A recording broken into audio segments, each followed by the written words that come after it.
Back during the dark ages of the 1990s, young Chris Miller stumbled upon an artifact that would become a lifelong obsession. Now armed with a mind full of nostalgia and a basement full of comic books, Chris attempts to analyze the art and the artist that made him comics crazy. Why this fool got more comics than a motherfucker? Hey everyone, this is Chris Crazy House, and I'd like to welcome you all to a brand new episode of Comics Crazy. And today we're going to be getting into the Invincible War, featured in the Invincible comic, issue number 60.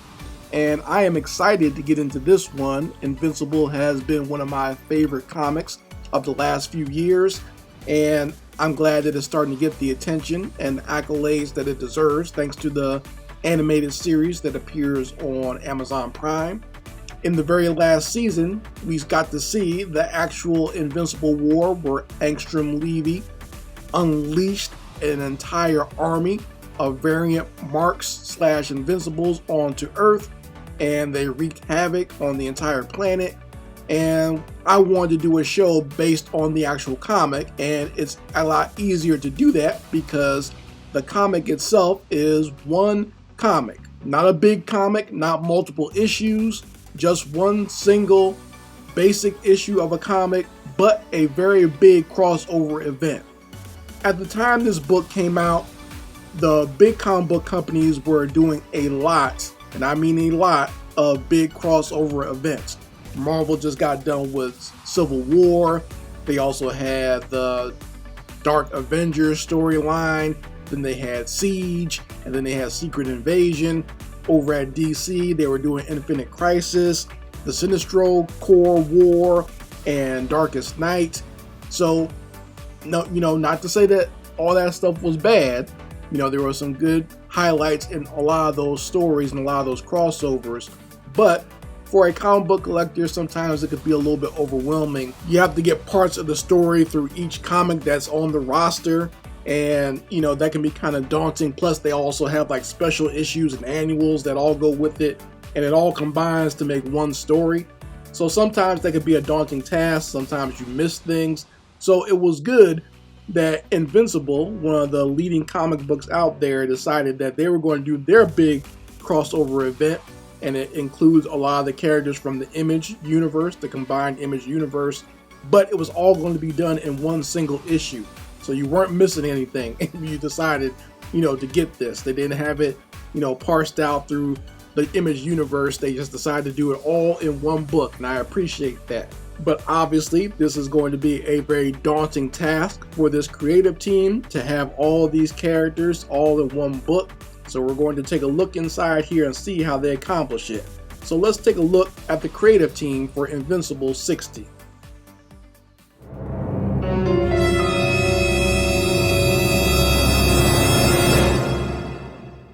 And the creative team for Invincible 60, starting off with the writer, Robert Kirkman, a very prolific writer.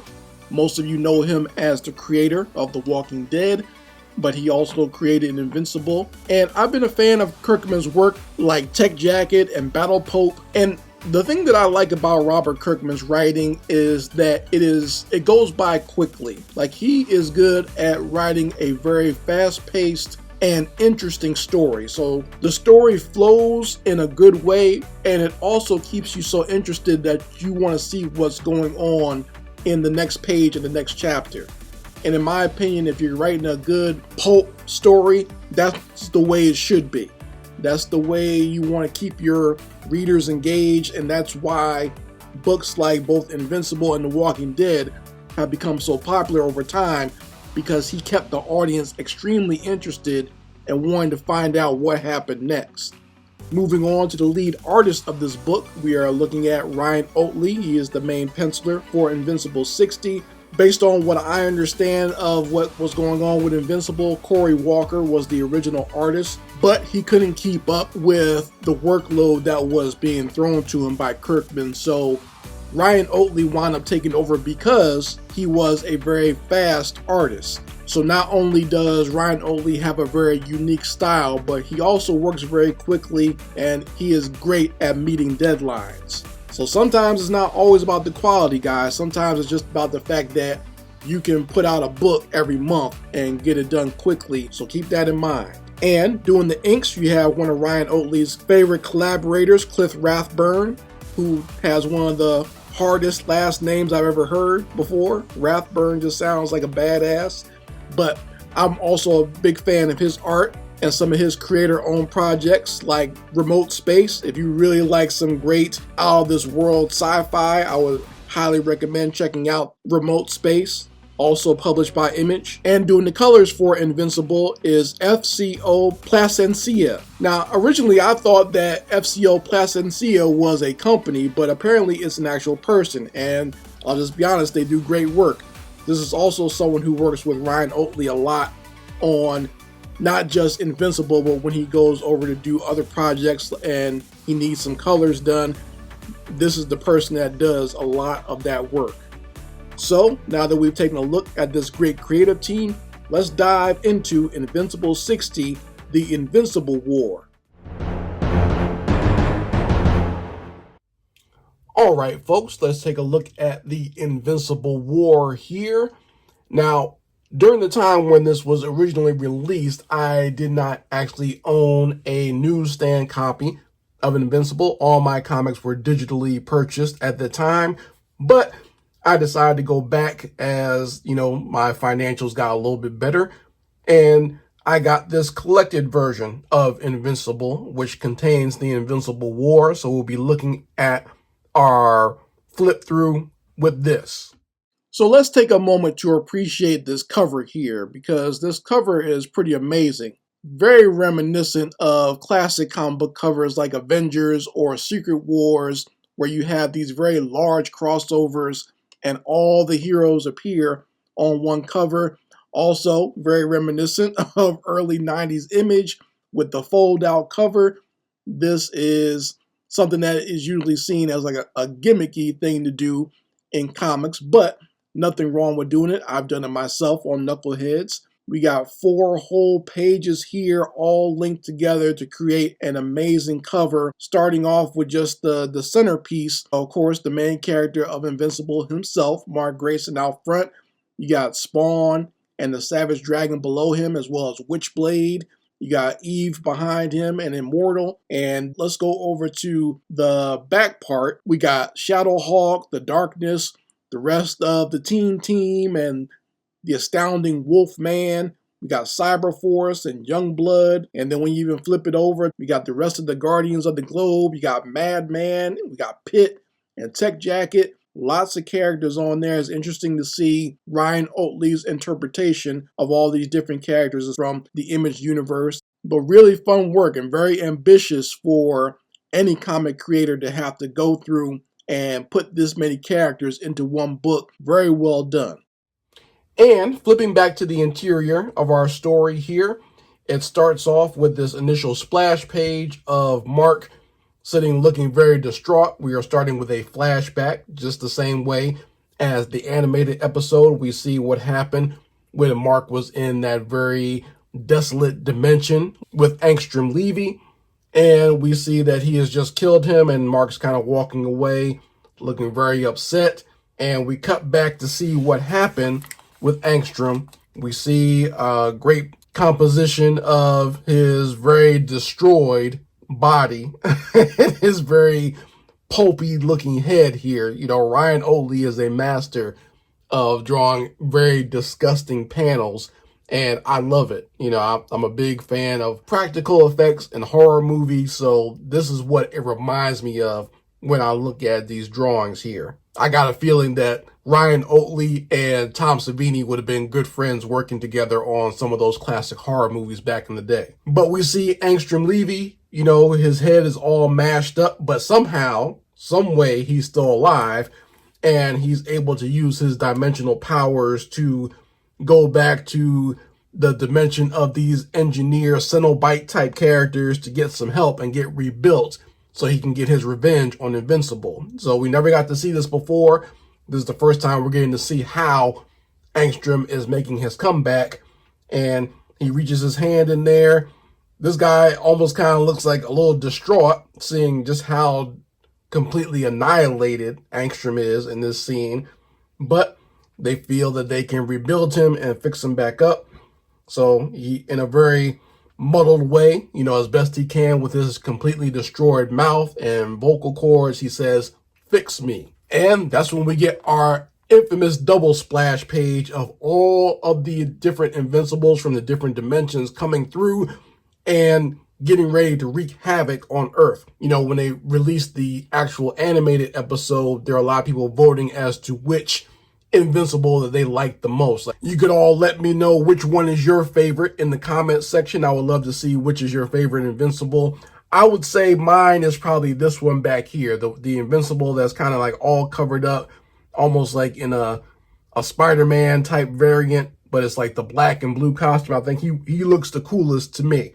This is probably a close second. This Invincible right here with the yellow and the black looks very cool, and I like the way his cape looks. But all the variants, I think they all have a great look to them, and I think, Ryan Ottley did a great job as far as like designing different versions of the same character.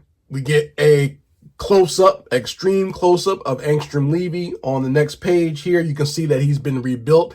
We saw just how completely and utterly destroyed his head was before, but now we see a rebuilt version with cybernetics and, he's got lights and stuff glowing, but you still see he's kind of scarred up and has like little metal bits in there that have kind of like sewn or kind of stapled him together to hold him together.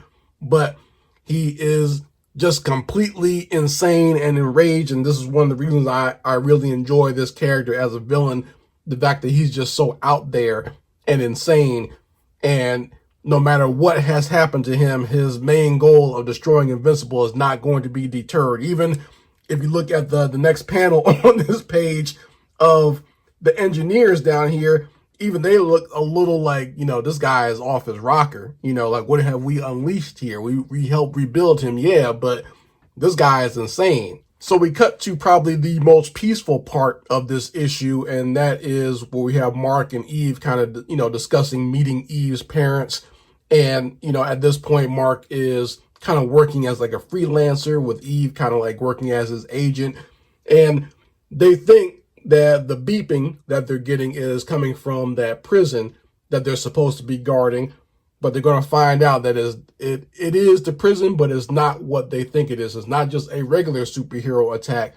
It's an attack from a variant Invincible. So upon the release of the actual Invincible War episode, Ryan Ottley actually released a lot of the page layouts that he created for this particular issue. And I'm glad that he did that, because I think it is something that as an artist you should study, especially when you want to create a fast moving story that has a lot of moving parts, and you want to condense that action but still get it out there in a great way. And I think this is actually one of the simpler layouts, but it conveys the story pretty well, where you get to see different versions of Invincible wreaking havoc around the planet and also fighting different heroes within the Image universe. So unlike the TV episode that probably couldn't get all the rights to those characters, the comic book version has those characters in there, where we have, you actually get to see him fighting Spawn. You get to see him fighting Tech Jacket, and we're going to see all great classic Image characters like the Savage Dragon and Pit. But just look at the amount of destruction that these Invincible characters are causing. Like, you got the classic Mohawk Invincible tearing up the prison. You got London being burned down. Russia is being utterly destroyed by the scarred, bald-headed prisoner Invincible. So our hero, the real Mark Invincible, shows up from this universe, and he goes in right to take down this Mohawk Invincible. So I'm glad that there are certain variations that you can tell the characters apart, because it's hard when you have a hero fighting multiple versions of himself in a book. You don't want to, your audience to get confused, but this is done in a very creative way where you can tell the difference. So Mark manages to shut down this Invincible by banging down on his ears, boxing his ears. But even though we as an audience know that this is the real Mark, this is the real Invincible from this universe, the other heroes don't. They see this guy as just another variant. So some of the other heroes have shown up and they have decided to jump in and attack our version of Mark Grayson. And in the background, you can see that, the prisoners are starting to break out. One of the prisoners is another Robert Kirkman character, the astounding Wolfman, who was locked up for killing his family, I believe, if I'm not mistaken, based on the timeline of when this story took place. But even though he's in prison, he's still trying to do the right thing. So he's in there fighting all these criminals. And one of the particular criminals that's in there is our boy Powerplex. Let me know in the comments section if you want me to do the issues that feature Powerplex on this show. Like, I have not scheduled those as of now, but I will do them if I get enough response from the audience, if they want to see me do flip throughs and reviews of those particular issues of Invincible. So we get to the next section and we see some of the human characters reacting to what's been going on around the world. And, we get to see the nanny, we get to see Mark's mom, we get to see the newscaster, we get to see the comic book version of Amber, who's, she's white in the comic books, and we get to see William as well with his boyfriend. And they're all watching TV right now and being very distraught by what's going on around the world. Cut back to Eve fighting off one of the Invincible variants. And we also have Oliver also fighting off my favorite version of Invincible. And Invincible has convinced the other heroes that he's the real one from this universe. And they decide that they're going to work together to help and, save the world as best as they can from this invasion. And we cut to the Pentagon, which has also been under attack from an Invincible variant. And this version of Invincible is mixed with a Flaxton, so I guess he was not all that strong, and he was able to be defeated by the superhero Brit and also Donald, who is part cyborg at this point. But we see that even though he was defeated, there's a lot of damage that was done to the Pentagon and to a lot of the characters in there. Cecil is so worried that, all of this is happening at this time, but he needs to call in everybody to fight off this Invincible invasion. And he does a great Gary Oldman impression from The Professional, turning around very quickly and saying, we need to call everyone. Betty, bring me everyone. What do you mean everyone? Everyone! And that's when we get another great double page layout. We get the different heroes that are called in to fight off this Invincible invasion. We got Youngblood on one side and we got Cyberforce on the other side. And we got some story panels in the middle that kind of move the story along. And I like the way that Ryan Ottley does that. This is a great way to get a lot of big story done in a very short amount of time, but also put in some very beautiful art. I don't know how long this issue took him to do. It probably took some time because this is a lot of characters to get drawn in a very short amount of time for a single issue. And I'm wondering how much help he might have had, or, maybe just how much time he was given. I know this was something that was pre-planned, so they probably had some time to kind of go back and forth, work on the regular issues and get this one done at the same time. But this, I'm sure, took a lot of work. We get another version of that same page layout, but this one is done a lot differently with different characters, where we got the character Pitt, one of my favorite secondary Image comic creations, killing one of the Invincibles in a very gory, explicit fashion, where he's basically tearing his head apart in midair. And we get to see the continuation of that as, after he tore his head apart, obviously this character is dead, so Pitt can't fly.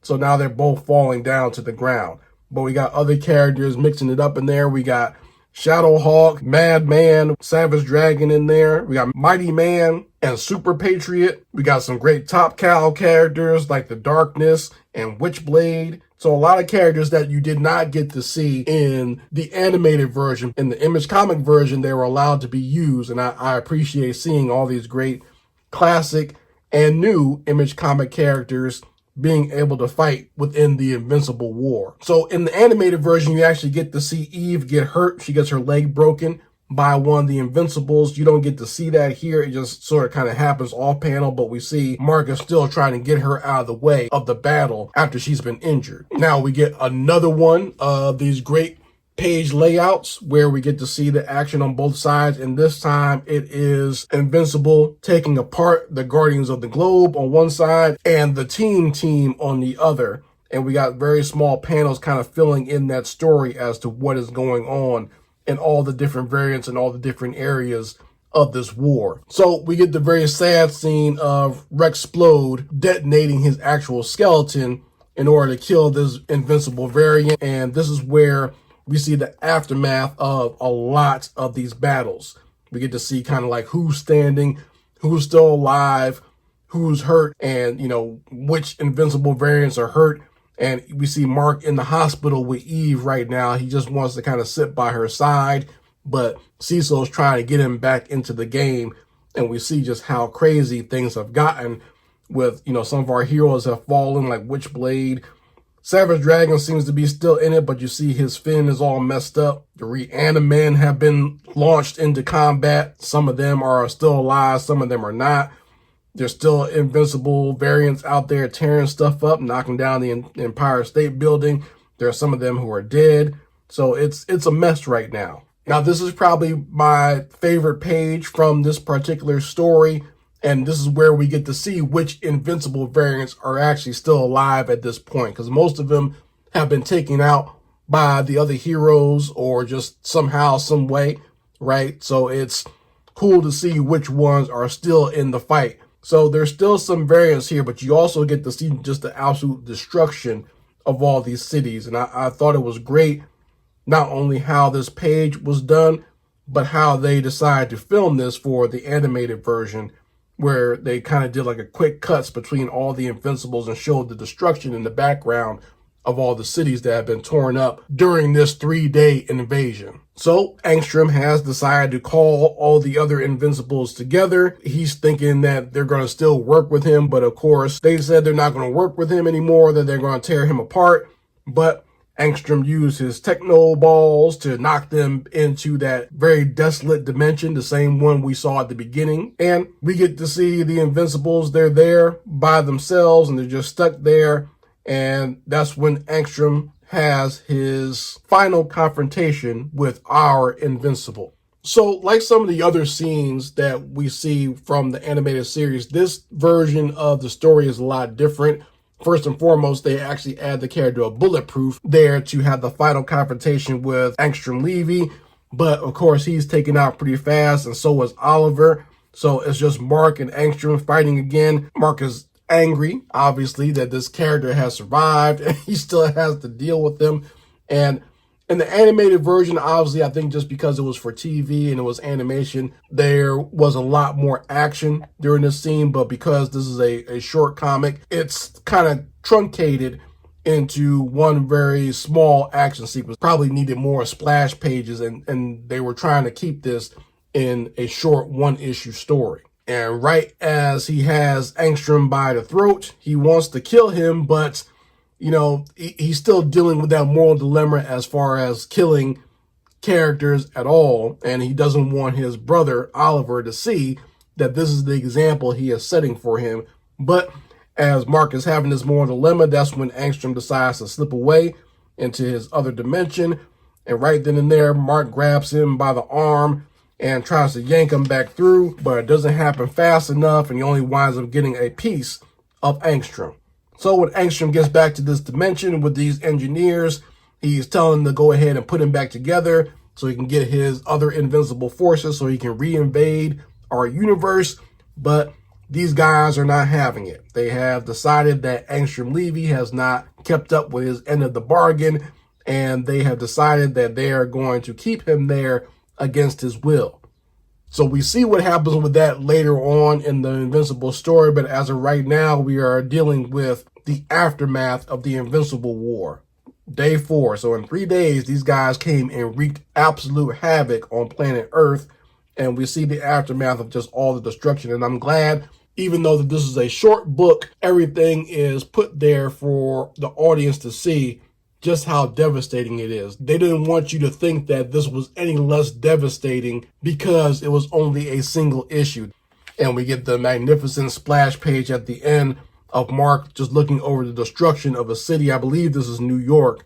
And we just see just how much damage and how much destruction has been caused by this war. So that is the end of this one issue of the Invincible War. And once again, amazing artwork, amazing layouts, and an amazing lesson for comic book artists out there when it comes to creating a large story in a single issue format. So that is my flip through and review for Invincible number 60. If you all enjoyed me actually going through these more modern comics like Invincible, please let me know in the comments section. That way I'll know how to schedule those for future episodes of Comics Crazy. So thank you for joining me. And if you want to support this channel, all you have to do is go to my website, and I have a store where I sell my own comic books that you can buy now exclusively at chriscrazyhouse.net. So thank you all for joining me here, and I hope to see you next time when I review and flip through more comics here on Comics Crazy. Anyway, Chris Crazy House signing out. Peace.